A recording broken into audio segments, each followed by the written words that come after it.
श्रोते हो नमस्ते. आपल्या सर्वांना शुभ दिवस. श्रोते हो, एका कंजूस व्यक्तीनं जीवनभर कंजूसी करून 5 करोड रुपये गोळा केलं होतं. आता पुढील आयुष्य काही काम न करता तो आरामात जगण्याचं स्वप्न पाहायला लागला. पण तेवढ्यातच यमराजानं त्याचा दरवाजा ठोठावला. त्या व्यक्तीनं यमराजाला 1 वर्ष वेळ मागितला, पण यमराजानं त्याचं काही ऐकलंच नाही. शेवटी तो व्यक्ती म्हणाला, यमराजा, मला फक्त 3 दिवस जीवन द्या, मी अर्धी संपत्ती देतो तुम्हाला. यमदूतानं त्याच्याकडे जराही लक्ष दिलं नाही. खूप प्रार्थना करून सुद्धा यमदूतानं त्याचं काहीच ऐकलं नाही. मग तो व्यक्ती पुन्हा म्हणाला, यमराजा, मी तुझ्याकडं फक्त 1 दिवसाची भीक मागतोय, फक्त 1 दिवसाची. मी पूर्ण जीवनभर जी कमावले ना, ती सगळी संपत्ती तुला देतो तुला. यमदूत तरी पण आडून तसाच राहिला. खूप साऱ्या प्रयत्नानंतर त्या व्यक्तीला फक्त 1 संदेश लिहिण्याची परवानगी मिळाली. त्या व्यक्तीनं त्या संदेशामध्ये लिहिलं की जो कोणी हा संदेश वाचतोय, ऐकतोय, त्याला मी फक्त एवढं सांगतोय की जीवनभर फक्त संपत्ती गोळा करण्याच्या नादात राहू नका. जीवनातील प्रत्येक क्षण पूर्णपणे जगा. माझे 5 करोड रुपये सुद्धा माझ्यासाठी 1 तासाचा वेळ विकत घेऊ शकले नाहीत. नक्की विचार करा. जेव्हा स्त्रीला रात्र भीतीदायक वाटणार नाही, तीच खरी नवरात्र. थोडं तुझं, थोडं माझं, असा सुसंवाद जिथं असतो ते खऱ्या अर्थानं घर असतं. दुसऱ्यांच्या कुटुंबाबद्दल चाहड्या करायला फक्त त्यांनाच वेळ असतो, ज्यांना स्वतःच्या घरामध्ये काडी इतकीही किंमत नसते.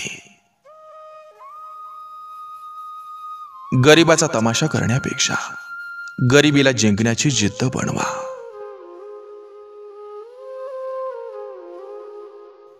आयुष्यात ओझं उचलणारा माणूस भावनांचं ओझं उचलू शकत नाही, कारण त्या आसुवानी भिजलेल्या असतात. दुःखात सावरणारे 2 हात आनंदात सामील होणाऱ्या हजारो हातापेक्षा ते श्रेष्ठ असतात.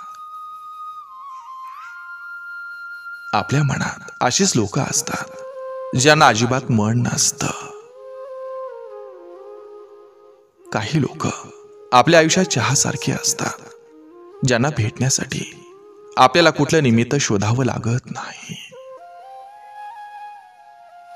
घरातली आई खुश ठेवा, देवळातली आई आपोआप खुश होईल. कधी कधी हात मोकळा करून सोडून द्यावीत नाती. कवटाळून धरल्यानं कोणी आपलं होत नसतं. हृदयात जपलेली नातीच हृदय चिरून जातात.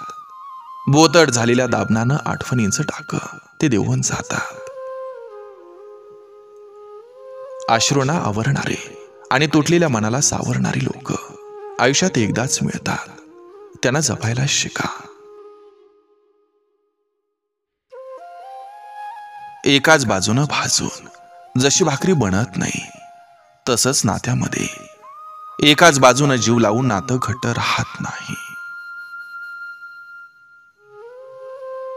मोठ्या कंपनीचा मोठा नोकर होण्यापेक्षा स्वतःच्या लहान व्यवसायाचा लहान मालक झालेलं बरं असतं. स्वप्न अशी बघा की जी पूर्ण झाल्यावर फक्त गावकीच नाही, तर संपूर्ण भावकी जळाली पाहिजे. तुमचं कर्म हे तुम्हाला फेडायचंय, त्यासाठी पगारावर माणूस ठेवून चालत नाही. ज्या माणसांना गरीब आहे म्हणून शुभ कार्यात बोलावलं जात नाही, तीच लोक अंत्ययात्रेला सर्वात आधी पोहोचून सर्व विधी उरकतात. नाती जपायला शिका, कारण सगळ्या नातेवाईकापैकी एक नातेवाईक जर विचारानं खराब असेल तर तो इतर सगळी नाती खराब करून टाकतो. लोक जोडण्या अगोदर लोक ओळखायला शिका, तरच तुम्ही फायद्यात राहाल. कधीच कोणाच्या आयुष्यातलं आनंदाचं क्षण हे खराब करू नका.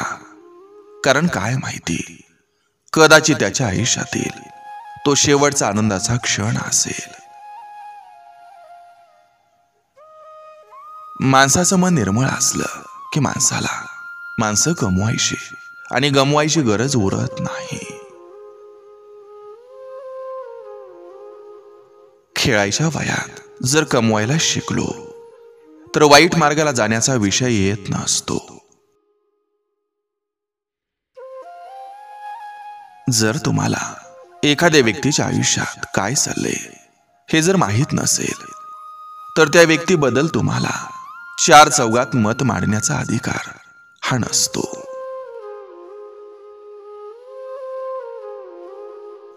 आपण म्हणतो एखादा माणूस बदलला, पण त्याच्या बदलण्यामागं सुद्धा काहीतरी कारणं असतात.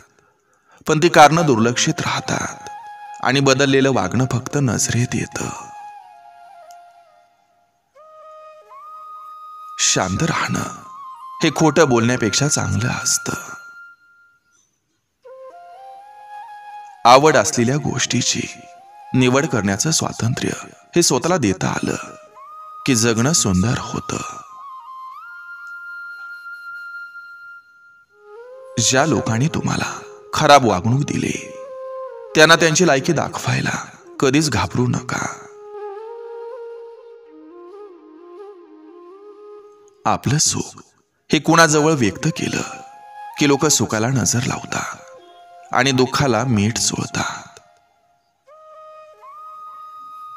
कोणी किती आपलं असलं तरी शेवटी आपलं आपल्यालाच बघावं लागतं. जेव्हा माणसाजवळ पैसा येतो तेव्हा इज्जत देखील येते. पण लक्षात ठेवा, इज्जत पैशाला असते, तुम्हाला नाही. लोकांचं पैसे बुडवून बंगलं बांधण्यापेक्षा कुणाचा तळतळाट न घेता झोपडीत राहिलेलं कधीही चांगलं असतं. सुखाची खरी व्याख्या गाव आणि गावाच्या कौलारू घरातच लपलेली असते.